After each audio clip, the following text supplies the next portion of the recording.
So welcome everyone to the second session on mindfulness of thoughts. It's great to see some new faces and people joining the group. I'm entitling this session Tangled in Thoughts. And it's referring to the whole notion of Papanca, the Pali word Papanca, which the Buddha used in teaching around mindfulness of thoughts. So last week we looked at seeing thoughts coming and going, just as we did in the guided meditation. So we practice being conscious of thoughts arising. So crucial to our practice, because even if you didn't practice it all week, if you just practiced it now, you probably noticed a lot of thoughts arise, right? It's just what the mind does. It secretes thoughts quite frequently, often. We also began to notice the types of thoughts that are arising. Planning, fantasizing, judging, whatever they might be. Just giving that little label, and we call that getting to know your top 10 tunes. Well, those are kind of the two key first practices, you could say, in getting to know thoughts, getting to know the thinking process as well. So you may have noticed that thoughts by themselves don't cause suffering. Just the thought, the bare thought, on itself doesn't cause suffering. It can arise and it can fade. Just a thought arising and fading, just as a sound arises and fades. They fade, arise and fade, just like sounds, with as much impact, really. There's no problem. Now, we might have noticed as well that sometimes thoughts do cause problems. They do cause suffering. Perhaps you notice that as well, that there just is some thoughts that we identify with. We see them as coming, they're very personal. That's what I mean by identifying with them. We take them to be my thoughts. We believe them. We proliferate with them. So we begin to think. Mental proliferation, as it's called. So it's my experience in this practice, and seeing also in many students that this kind of mental proliferation is the root of a lot of our suffering, our anxiety, our depression. Can really be traced back to this process, Papanca. And I'll say more about what that word is and what it means. But this mental proliferation is what I'll call it in English. So in this session, I'd like to just introduce to you the concept of mental proliferation, or Papanca, and how identifying with thoughts is what causes suffering. So it's actually a pretty simple process to observe when you really just see it and watch it. You can really see there's these innocuous thoughts that just arise and pass, just as a sound arises and passes. And suddenly there's this thought that has a little more to it, that you then lean into, kind of almost lean into it, and you grab it and then follow it and get entangled in it. You're entangled in in the thought, and that's where the where you'll start to notice suffering. I want to begin with I came across this poem by the Buddha from a reliable source, so I hope it's from the. Sometimes these things have a life of their own, but I love the poem at any rate, and it's attributed to the Buddha. I will tell of how I experience Samvega, seeing people floundering like fish in small puddles, competing with one another. As I saw this, fear came into me. The world was entirely without substance. All directions were knocked out of line. Wanting a heaven for myself, I saw nothing that wasn't laid claim to. Seeing nothing in the end but competition, I felt discontent. Then I saw an arrow, so very hard to see, embedded in the heart. Overcome by this arrow, you run in all directions. But simply on pulling it out, you don't run, you don't sink. So in this poem, rather than trying to solve the problems he was seeing, by looking for a larger puddle or a better puddle for himself or his fellow fish, the Buddha looked inside to see why people would want to be fish in the first place in a puddle. And what he found was an arrow embedded in his own heart. So the analogy of the arrow has been used quite often in the teachings of the Buddha.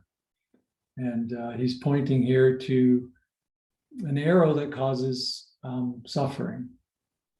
And one of the arrows that he quite often speaks about is Papanca. Here's a quote from the Dhammapada. There are no footprints in the sky. You won't find a sage out there. The world delights in conceptual proliferation, Papanca. Buddhas delight in the ending of Papanca, in non-proliferation. So it's really pointing towards the importance of seeing this arrow of mental proliferation and how it causes suffering. So the tendency of the mind, it's really a tendency of the mind to kind of spread out from and elaborate upon any sense object that arises in experience. So we kind of smother it with mental elaboration, with this mental proliferation, and most of which is illusory, repetitive, and often obsessive. And it kind of effectively blocks out any clarity of the mind, any clear seeing of our true nature, of selflessness.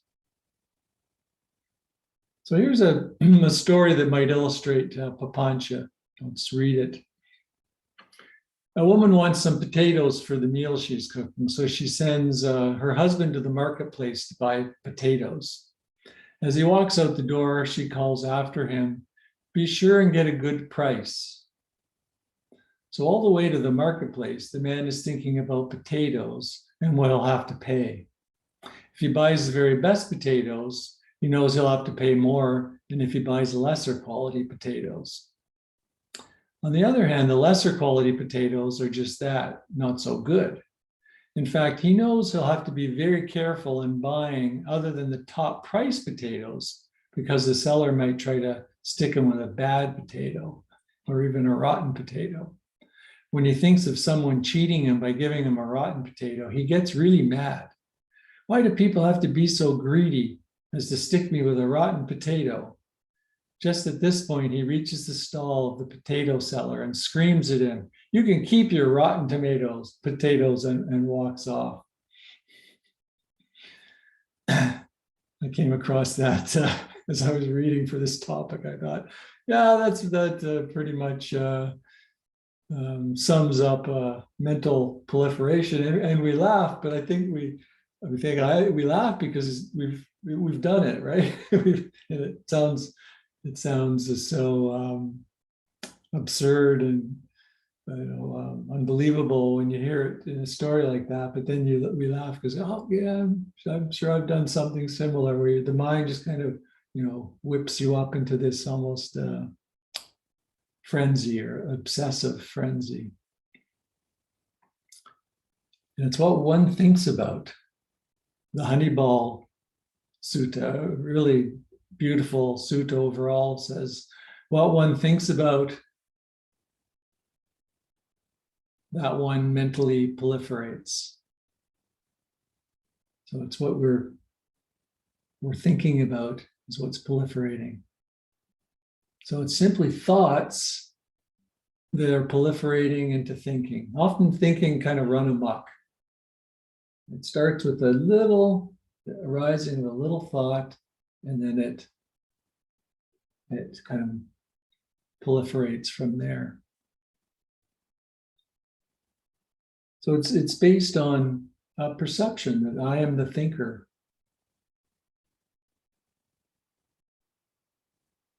I'm the thinker.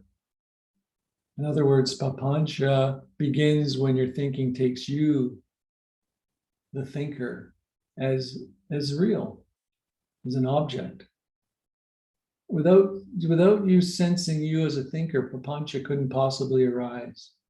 So without an identification with the thought, which means you're the thinker of that thought, without that, Papanca cannot arise. So it's, in many ways, we're back to our experiencing, seeing no self teachings that we explored months past. So a practice. So if Papanca is this kind of thinking run amok, or as the Lotus Sutra says, it's a yak being enamored with its tail. The yak is an animal in Asia, kind of like an animal chasing its tail or being enamored with its tail. When we're enamored with our thoughts, we proliferate into thinking when thoughts arise. So I've really found this in my practice very useful to really understand this distinction between a thought and thinking. A thought is nothing. I mean, it's all nothing, but in the end, but a thought, it's just an arising and passing. Thoughts just arise like clouds going through the sky. The sky is unaffected. Thinking, on the other hand, happens when we grab a hold of a thought, we identify with it, identify with the thinker of the thought, and we proliferate around it. And that's where the suffering comes in. So when we practice mindfulness of thoughts, we see the arising of thoughts like clouds going through the sky or bubbles in a stream, just arising and passing away. And then once in a while we notice, or maybe quite often we notice, I've latched onto the content of a thought and I've shifted into mental proliferation. I've shifted into Papanca. And you might not notice it for a while, right? But eventually you will. Eventually you'll notice that, oh, wow, I'm spinning. It could be because intense suffering arises, or it could be it just kind of spins itself to conclusion or to exhaustion. So we notice that, first of all, that when thinking, mental proliferation occurs, very key. And that's where you can give it a light little label. That can often be your story, the boss story, the mother story, whatever it might be, some kind of common mental proliferation that occurs. Next, we notice what thoughts lead to this conceptual proliferation. So to quote the Honeyball Sutta again, the concepts that we take delight in, we hang on to. We believe them to be true. By hanging on to erroneous concepts, we wind up with lust, aversion, views, doubt, conceit, desire, and ignorance. These unwholesome states of mind lead to taking up weapons, quarrels, brawls, disputes, recrimination, malice, and false speech. By recognizing these concepts for what they are, that they have arisen purely from the mind's tendency to proliferate, we don't take them to be the truth, and we don't become mirrored in the unwholesome states. I thought that was a beautiful quote and quite appropriate for the times that we're living in right now. So the suffering, it goes beyond our internal suffering. It results in unwholesome activities, actions in the world as well. So the suggestion here is noting which thoughts lead to thinking, which thoughts lead to papanca, or mental proliferation, and which thoughts do not.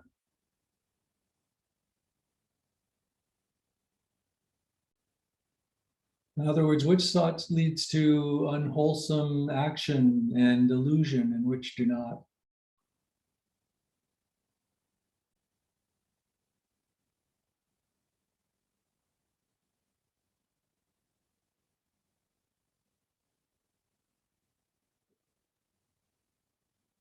So when you really examine the teachings of the Buddha, you see that a lot of his teachings were actually ways to direct the mind, direct us so that we see the mind, so that thoughts don't proliferate and become unwholesome. So the teaching about being in the present moment,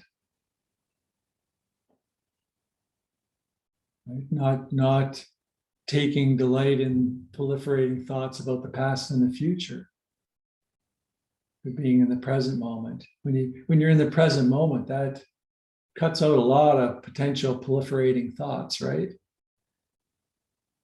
The worry, the blame. I mean, there's just like judgment. There's just so much that's removed just from that instruction alone.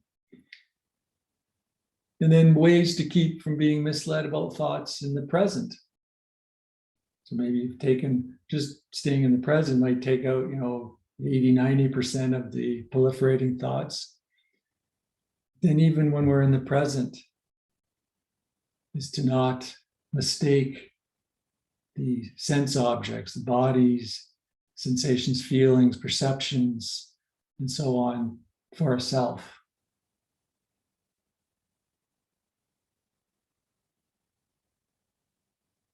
So just ways to incline the mind so that we're less likely to proliferate and into unwholesome states.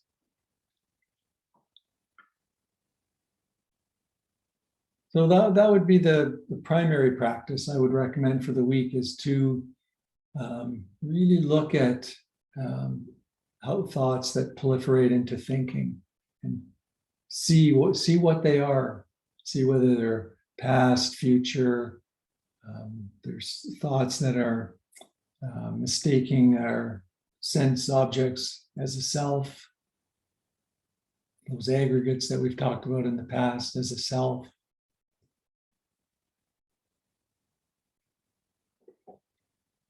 Seeing how we're identified. The other thing I'd like to offer you is a teaching by Ajahn Sumedho, who we've spoken about here often in the past. a student of Ajahn Chah's. He's still teaching. If you can still see his, he's in his late 80s and still giving talks and giving them on Zoom. And I find them quite interesting, but very meditative as well, quite often. But he encouraged us, and this is, back earlier on, to notice the gaps between thoughts. He called it minding the gap. Now, I remember when I first heard this years ago, I found it very helpful. He would say, we're invited to, just kind of like minding the gap. He got it from the loudspeaker warnings in the tunnel in London, the tube, I guess they call it. And the loudspeaker would always say, mind the gap. And that was the idea, is, don't fall into that little crack, I guess, between the subway and the platform. So we're minding the gap. So he said, when you're minding that gap, you're actually paying quite close attention, because you really don't want to fall, plunge into the railway track and be chewed up by the wheels of the train. So he's kind of bringing that, he used to bring that same intensity of attention and precision to looking at the space between thoughts. Look at the undivided wonder of the moment, undistorted by Papanca. So what's the quality of presence when there is no thought, in between the thoughts? So looking at that gap, it can be a very powerful contemplation. He's got a book entitled The Sound of Silence. He talks about the really sensing into that gap.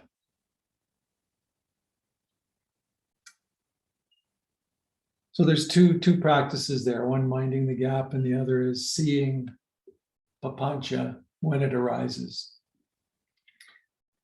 And the Buddha emphasized the abandonment of Papanca is really essential to the realization of the truth. Really key that Papanca is one of the primary arrows that need to be seen and pulled out of the heart. There's a story when Saka, king of the gods, approached the Buddha to inquire why beings that are wanting peace and harmony end up living in conflict and hate. I said, I see so many beings that want peace and harmony, but so often end up living in conflict. The Buddha traced the causes back to Papanca. When there's Papanca, thinking arises. Thinking becomes desire. Desire gives rise to like and dislike. Like and dislike lead to envy and stinginess. And envy and stinginess create the conditions for conflict and hate, even though it was an original wish for peace and harmony.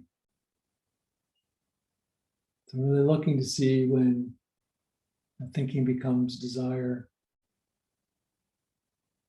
when there's craving. I'll leave it there because I want to actually sort of gently guide you through the teachings on Papanca. There's the three aspects of Papanca that we'll go into in more detail. So we will start to get more specific about what we're looking for. But for now, I just invite you to see the distinction between a thought that arises and passes away, and when that thought, when we proliferate around that thought. Just sort of seeing what it is that carries you away. And without judgment. It's just the Buddha calls it, it's translated, it's a tendency of the mind. It's not a problem. It's not something that shouldn't be happening. It's a tendency of the mind. So there's no need to judge it or come up with another story that I have way more Papanca than anybody else. It's of course that's just a thought that's gone into mental proliferation.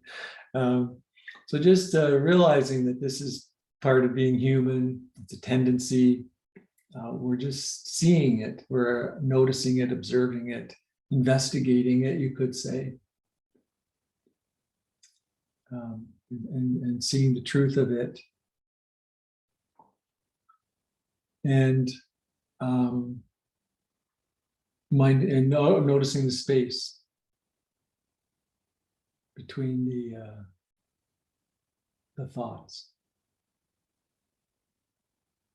So kind of two practices. I thought I added that one in because it just occurred to me this morning, the Ajahn Sumedho practice. So I thought I'd just add that as a bonus practice to contemplate. Because we can be sitting, noticing thoughts arising.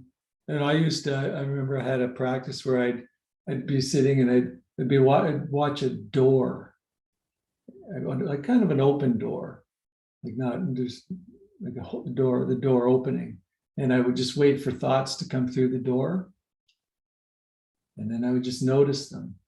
I'd just sit there, and in my mind's eye, I was sitting and watching a door, and a thought would just appear at the door, walk past, appear at the door, walk past. And it was just a way of seeing thoughts. And that worked for me. Different things work for different people, but just a way of just seeing the thoughts just passing. And then I started to notice, well, there's this period where there's nobody at the door. There's nothing there, right? And that was I sensed into the real silence and stillness of the empty door opening. And that's really what Ajahn Sumedho is inviting us to do, is sense into that emptiness, that space. So you can play around with the door. I just made that up. I just something that came to me and I started doing it. I did it for some time and it did resonate with me. Most teachers talk about clouds through the sky or leaves floating down a river as ways to, metaphors or ways to engage with mindfulness of thoughts. But whatever, if something else works, I'd be curious if something else, other practices have worked for people. It's helpful to hear what other people have found helpful as well. And as I said, we'll be exploring Papanca for a few more sessions and getting into it at a deeper level and really keeping it practice focused as we move forward. But yeah, I'd love to open it up for any questions or comments about this topic or anything else that's coming up in your practice.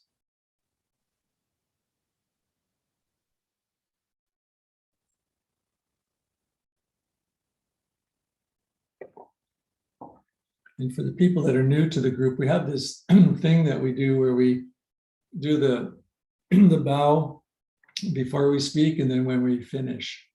It actually works quite well on Zoom because you kind of know when somebody's about to speak and when they're actually finished. I actually know because I see them reaching for the mute button. You see this kind of forward movement. But both work.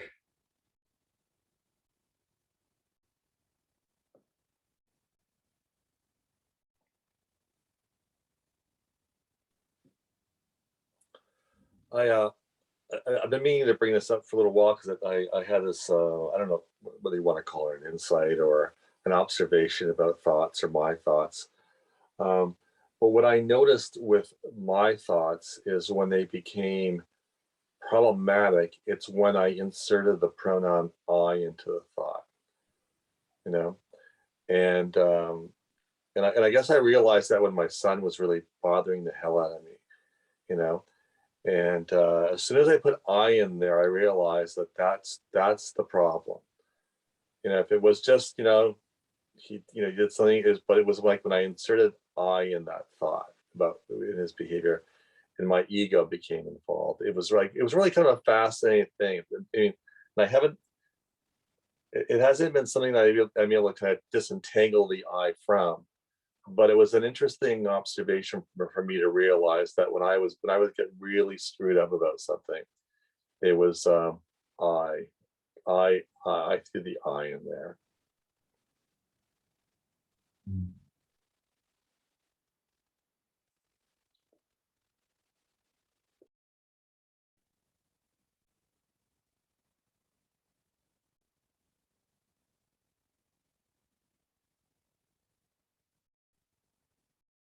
Yeah. Joseph Goldstein quite often offers that as an early practice, is to reframe the I statements without the I. So rather than, you know, I am angry, it's reframed as anger is arising. Or I am, you know, just take any like you said, Carl, any I am, just it's simply this arising, this thought arising, this emotion arising. It takes it's just a little trick of language, but it can actually have some impact on the way that it is received at a much deeper level than it sounds. So yeah, you can play with that as well. That can be a helpful, simple kind of practice that can be very helpful for people. Yeah.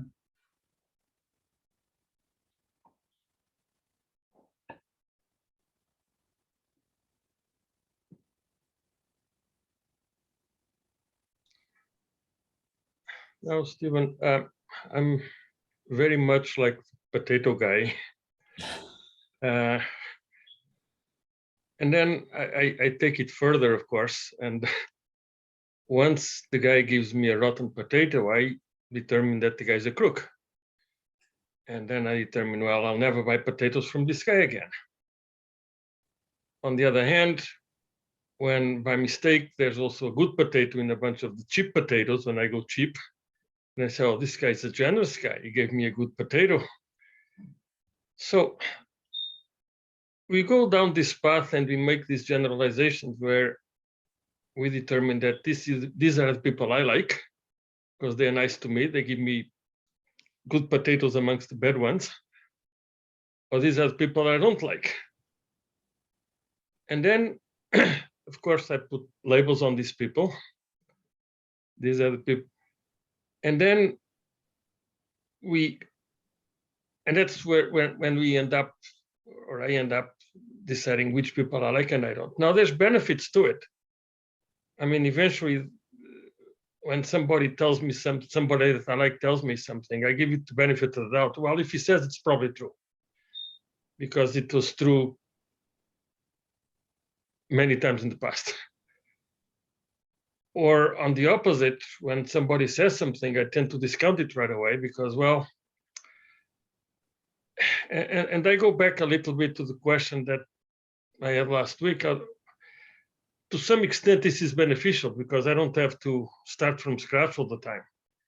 If there's somebody that kicks me in the butt 9 times out of 10, I know that next time the same thing is going to happen again. So there's some benefit in drawing these conclusions, but can also be dangerous. So again, how do I tell the difference between the good labels and the useful labels and the non-useful labels? I mean, the useful in the sense that they help me simplify my life. I don't have to reassess everybody all the time. And the non-useful, which are the Papanca stuff, where I just, for no reason, I just decided that this guy is useless, for instance. So how do I distinguish between the two? Mm-hmm.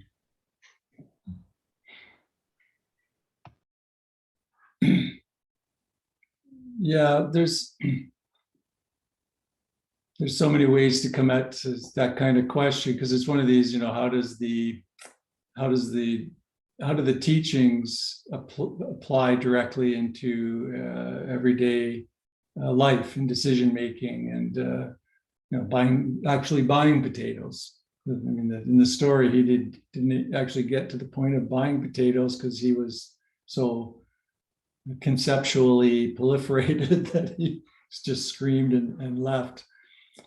I mean, we of course develop preferences. We have a preference for non-rotten potatoes, right? And if you find somebody that sells potatoes that you find enjoyable, then you'll go to that person and buy the potatoes. There's, of course, that's nothing wrong with that. It's what we do. And if you find a person that consistently sells potatoes that you don't enjoy, then you wouldn't go to that person to buy potatoes. It's very kind of practical, intelligent, using your intelligence in a very practical way to make everyday decisions. So that's not mental proliferation. You're not identifying with it either way. You're not proliferating around the thoughts. Like I don't buy potatoes from Mr. Smith. I found I don't enjoy his potatoes as much as Mrs. Jones. That's fine. Proliferation would be that Mr. Smith's a real XY. Think of all the words that might be used. He's a real creep. I mean, this you could see all kind of proliferation, and that could go on. That's what I would be talking about. But at a very basic level, we just kind of go through life and see that things are just happening. They're just happening, and we're part of what's happening, and it can all continue to happen without this kind of proliferation that I'm speaking about. Thoughts arise. Some thoughts can be useful, helpful. We can act on them. They can be virtuous, wholesome, as the Buddha would call them, resulting in wholesome actions, right action. So there is a discernment that goes on in seeing wholesome actions in the world, and really that's what we're getting at. Eventually, I guess maybe slowly for some, to seeing where unwholesome actions might come from, and not just unwholesome actions, but actions that cause suffering for ourselves, actions that cause suffering for others, actions that lead to conflict, and so on. So I would say, yeah, that all that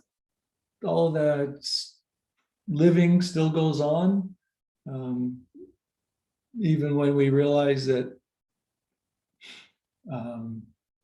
nothing is really happening, nothing really matters. It's all just happening. I'm taking it to another level. Might have lost a few people with that last statement, but we even with the knowing at that level, we continue to just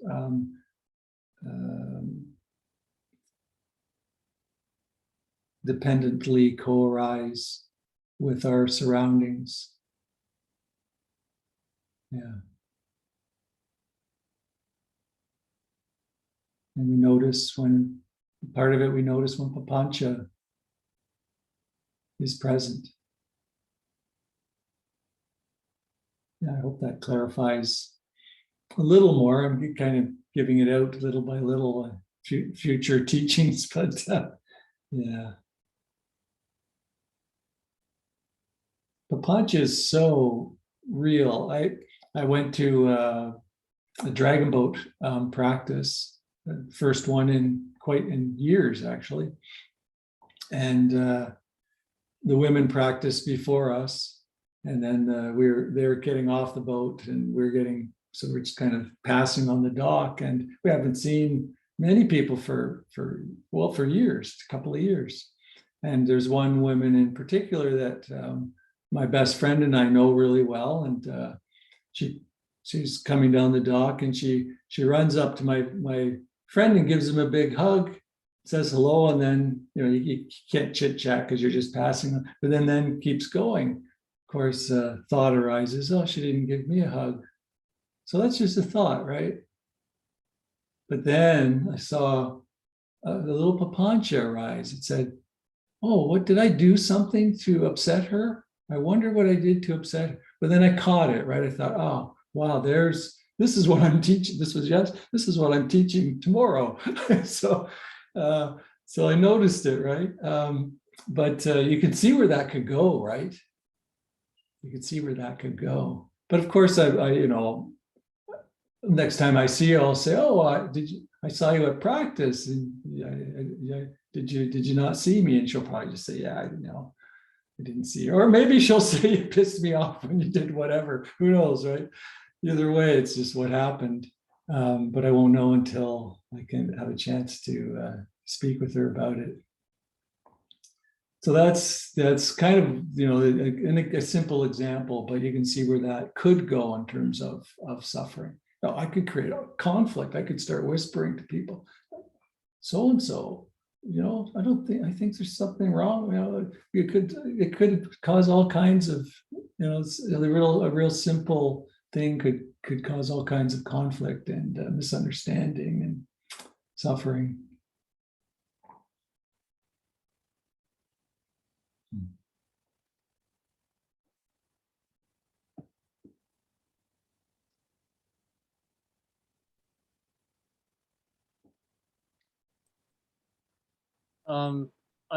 I don't know. You've said this before, Stephen. Well, first of all, thank you for the talk, and thank you everyone for coming.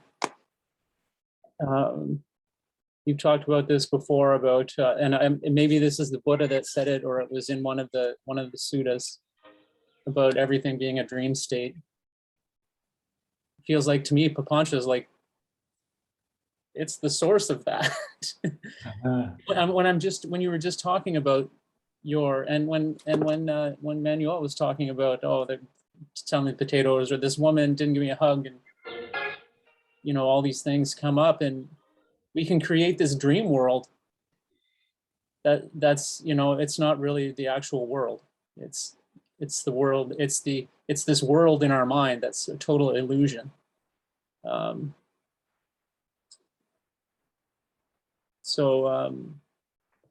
Yeah, I'd be interested in knowing where that actual everything is a dream comes from, because that is I think a key concept. That was one question. The other thing is I find for me when the entanglement comes or the proliferation comes is as soon as I start forming any concepts about whether it's a thought that comes up or a body sensation or a feeling, as soon as there's a concept that comes, and especially when I start to put things into categories. So for instance, like with the potato guy, I might say, the potato guy that gave me the raw potato might have had long hair, and then I say, oh, well, maybe potato guy selling potatoes, maybe the ones with the long hair, like I shouldn't trust. It's like I think forming categories. I mean, we do form categories that to make our life easier sometimes, because that's what our analytical mind does. But also it can be very limiting, because we start to form more of this dream state, and like Manuel said, 90% of the time, we'll be fine. We'll be fine. That that if this guy's kicked us in the butt 90% of the time, but we're also going to miss the 10% of the time where, where he's not going to kick us in the butt if we just like never go around him because of our Papanca. So yeah, there's lots of pros and cons. There's pros and cons of this Papanca. The other question I wanted to ask, so other than that quote, the other question I wanted to ask was, is this, I've read in Pema Chodron's books about this concept he talks about frequently, is called Shenpa, S-H-E-N-P-A. And I don't know if you've come across that. It's like, she says it's that moment where you hook on to a thought. So it reminded me of this. It doesn't sound like it's not so much the proliferation. It sounds like more at the moment where you kind of, it's almost like pre-Papanca. It's like you get that hook into it, and then the Papanca comes. I don't know. Anyway, that came to mind. So thank you. Yeah, I'm not familiar with that word. It's likely a Tibetan word. Yeah, we don't have our Tibetan practitioners here tonight, that they would probably be able to clarify that. But there is a moment. I mean, it's an important notion. A moment when you do get hooked, and it's a good analogy. It's kind of get hooked and pulled away by it or grabbed. So that noticing that moment, it could be a useful practice. I could see that as a very useful practice. When you say, you notice it happens when you conceptualize anything. One of the translations of Papanca is conceptual proliferation. So it's very much linked into concepts. I translate it as mental, but some people use the word conceptual proliferation. So there is that element of language there that we use to proliferate, right? That we need to abstract it in that way to then proliferate. We need it to be a virtual reality, which it all is. You pointed to that as well, that it's the dream state is fed by thoughts that are separate. The idea that we're a separate self, limited, and that you're separate and I'm separate, and we're all thinking thoughts separately, and this is all happening in this kind of degree of separation, is what we call a dream state. And that whole virtual reality is created in our minds. Like, without our minds, there wouldn't be a separate self. Without thought, who'd you be? Who are you before you have a thought about who you are? Right? You can't think yourself. You can't. The notion of separate self doesn't come up unless you can think it. You can't. Who are you before you have a thought about who you are? Like, that's who you are, or what you are is what you are before you have a thought about what you are. It's before thought.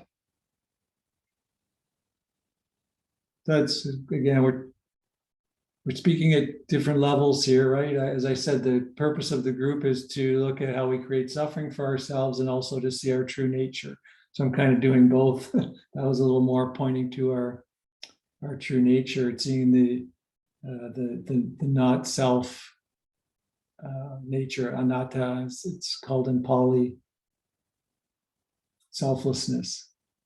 which is a core teaching of the Buddha, core teaching of the Vedic teachings, a core teachings of Jesus, a core teaching of Taoism. I think it's the core teaching of all the mystical arms, at least you could call it, of all traditions, is this notion of selflessness or not self.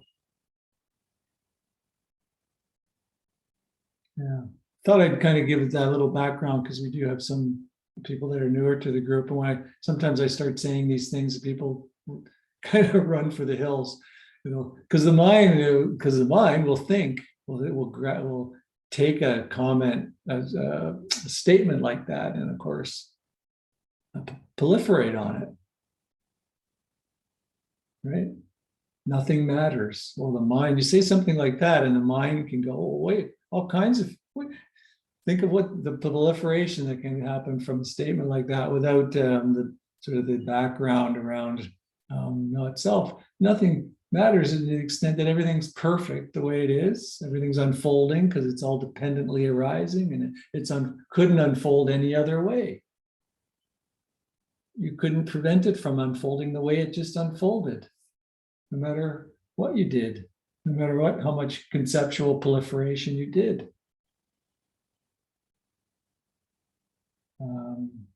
Yeah, you can be aware, you can pay attention to what's happening in the present moment. You can't change the present moment, but by being aware of the present moment, you can change what happens next.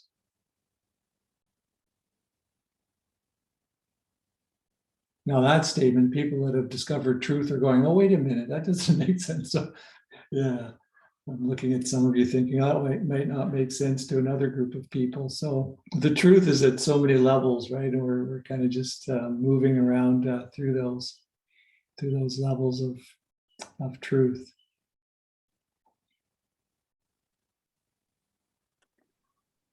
So Papanca and we hang out quite a bit. Just alive and well in my life. But I was thinking about the two practices, and I do notice with myself, I don't know if this is something that changes over time or not, but when my body is very depleted, I'm malnourished, I'm exhausted, I haven't slept, I notice that Papanca pops up a lot then. That's typically for me when proliferation happens, when I haven't slept, like I said, or haven't eaten, or all those kinds of things are kind of like the perfect, whatever. The other thing is, you were talking about noticing the space between the thoughts, and I do. And what happens, hilariously or not, is that I'm like, oh, there's space. I'm not anxious about something. And the moment I say I'm not anxious about something is the moment I start to become anxious about things again. So it's kind of like, I notice that there's no Papanca. And then as soon as I say the word Papanca, it's suddenly there. So it's kind of like, don't think of a yellow elephant. And all of a sudden you're thinking of the yellow elephant. So even in that noticing, it kind of comes, I don't know if I can use the term comes back, but I find that it's there. So I suppose it would be nice if I notice that space without calling it back in again, if there was a way to do that. So I don't have a question. I was just observing it in myself. So that's all. The end. Thank you. So you've pointed to something very important and deep there. How when we notice something, there can be a very subtle undercurrent of wanting, right? So the fact that we notice it, then we go, oh, I like that. You're not just noticing the space between thoughts, but you're going, I want more of that. I'm not feeling anxious. I'm feeling peaceful. I want peace, not anxiety. And of course, that in that wanting, what happens? Well, you said it yourself. Poof. It's like, and you use the analogy of, don't think of a white elephant. Yeah. As soon as you tell somebody not to think of a white elephant, they start to try to push white elephant out of their, all they're thinking about is white elephants. I used to use a pink Jeep as a teaching tool. So people would say, I'd say, well, do you think you control your thoughts? And I'd say, okay, well, I want you to try really, really hard not to think of a pink Jeep for the next minute. Just try as hard as you can. That pink Jeep, don't think of that pink Jeep. And then they'd sit there and then everybody would start smiling because all they're thinking about is pink Jeeps. But it's a simple teaching story, but it's got a level of depth to it it's quite important just to notice that. And that's a huge learning, so that when you can see that space, you can just accept it as it is. There's space. There's anxiety. Can you be just as content noticing anxiety as you can peacefulness? Oh.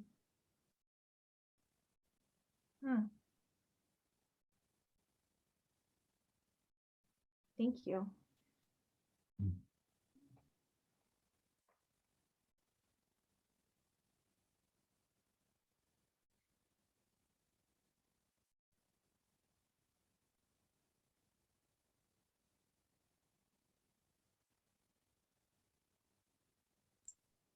A moment of insight or not intuition. Yeah, inspiration. I words. Okay, after my meditation yesterday, I wrote, and I wasn't going to share this poem, but then your statement now, Stephen, about you're just as you can be just as peaceful noticing peacefulness as anxiety. I kind of thought, oh, maybe I should read it. So I wrote this poem. It's called A Middleless Middle. The only peace is a peaceless peace. Just folding my laundry on the living room floor. The only joy is a joyless joy. Then my phone timer goes off. I walk down the cedar steps in the back. A bright green patch of fresh elm leaves appears lying on one of the boards into the shared laundry room. I put my now clean laundry into the dryer, turn it on low so my clothes won't shrink. Back up the steps, past the fallen elm branch, back to folding my laundry on the living room floor. The only true goal, the only one we're striving for, is a goalless one. A loveless love, a joyless joy, contentedless contentment, desireless desires, praiseless praise. These are the true meaning of words, a meaningless meaning.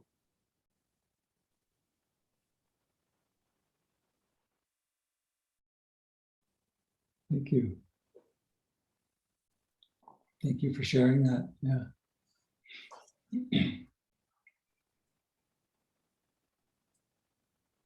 Yeah. So can we be as content noticing anxiety as we can noticing peacefulness? So we're paying attention to it all. We're paying attention to everything and allowing. So anything that's resisted will exacerbate. So if we resist anxiety, it exacerbates. If we grasp peacefulness, it's elusive. So what are we left with? We're really left with, after seeing that again and again, we're left with allowing it all. And in allowing it, we have this joyless joy that arises when we get out of the way. Yeah, thanks for sharing that, and thanks for the questions and comments.